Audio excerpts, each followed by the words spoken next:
know there's certain clothing that pertains to women and pertains to men. Come on.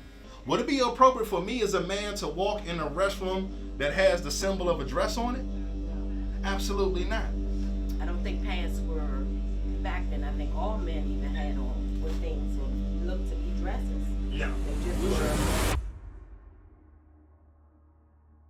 Now, let me give you one. Give me Deuteronomy 22:5. Now, this is for the sisters here. This is a commandment for our sisters right here. And we already gave Rome a commandment about having his hair covered when the scriptures coming out. 22 and what? Deuteronomy 22:5. This guy's dress code. Deuteronomy chapter 22 verse 5. The woman. The what? The woman. So the subject matter is the woman. Shall not wear that which pertaineth unto a man. So we know there's certain clothing that pertains to women and pertains to men. Come on. Neither shall a man put on a woman's garment. Mm-hmm. For all that do so are abomination unto the Lord thy God. Right, so for example, sis, if I went over to Japan, obviously I don't speak Japanese, but how would I know what restroom to use? What would be the symbol of the male and female restroom? I would think a dress. Okay. Now, will it be appropriate for men? I'm not talking about an Obama bathroom. I'm talking about just a standard bathroom. Would it be appropriate for me as a man to walk in a restroom that has the symbol of a dress on it? No. Absolutely not. So what's the universal dress code that everybody knows that's supposed to be for our sisters? Okay, so I would say dress, but I do have one thing to say about that. You gonna say women's pants? No, because I think pants was developed about 500 years ago. That's just what I think. Right. I don't think pants were back then. I think all men even had on what things looked to be dresses. Yeah. They just We'll show were you that. long. No, we'll show you that in the Bible. Okay. Yeah, get that. Yeah. Exodus chapter 28 and verse 40. So this is for the men.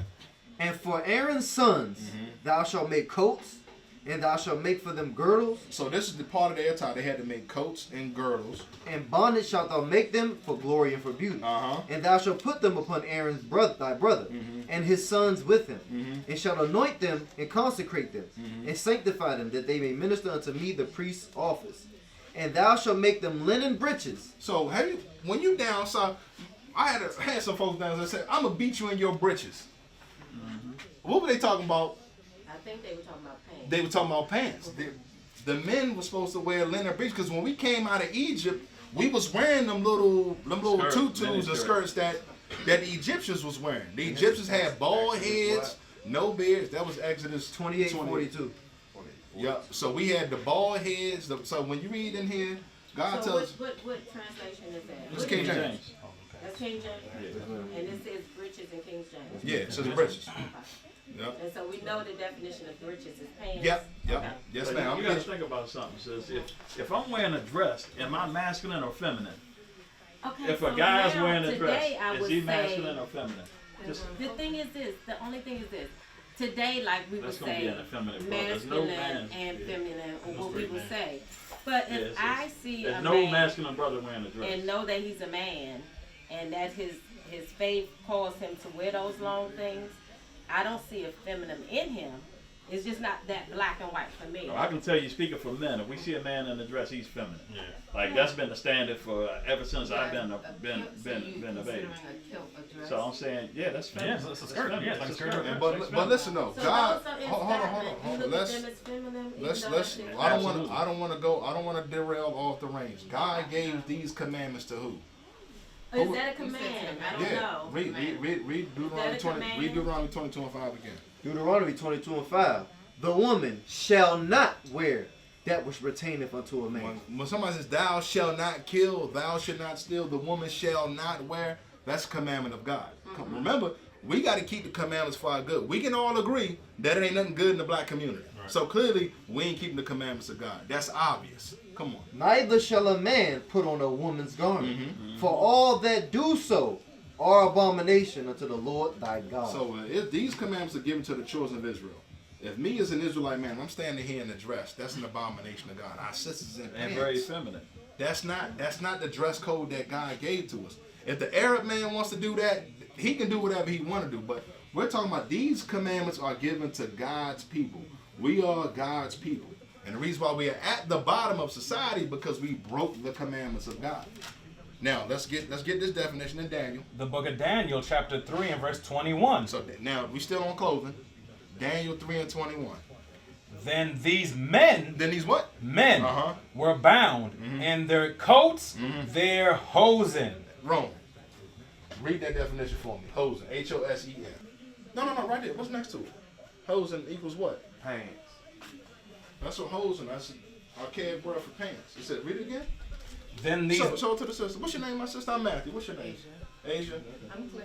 Okay. Then these men were bound in their coats, their hosen, their hats, and their other garments. Right. So that's what the men. So now read that again. Deuteronomy 22 verse 5. The woman shall not wear that which pertaineth unto a man, neither shall a man put on a woman's garment. Read. For all that do so are abomination unto the Lord thy God. So as a people, we got to stop cross-dressing. Yep. We got to dress the way. When you look at our foremothers back in antiquity, with pictures of our royal sisters, princesses, even up to the cotton fields and all that, what are they wearing? Historically, throughout time, what have our sisters been wearing? I'm not talking about since 1942 when they mainstreamed women in the workplace because the men was over there. I'm talking about prior to that. What was the staple for women throughout the earth?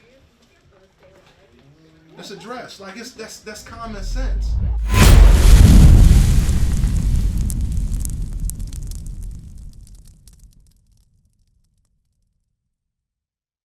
What is a nation?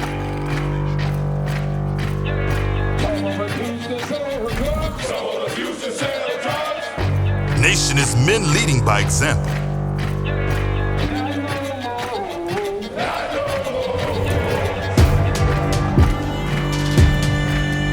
Nation is family.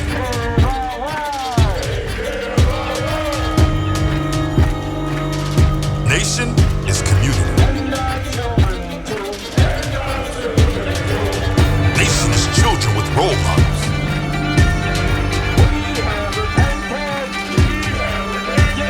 Nation is unity.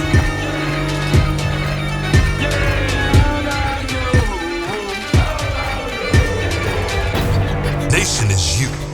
And finally, my brethren, be strong in the Lord. His word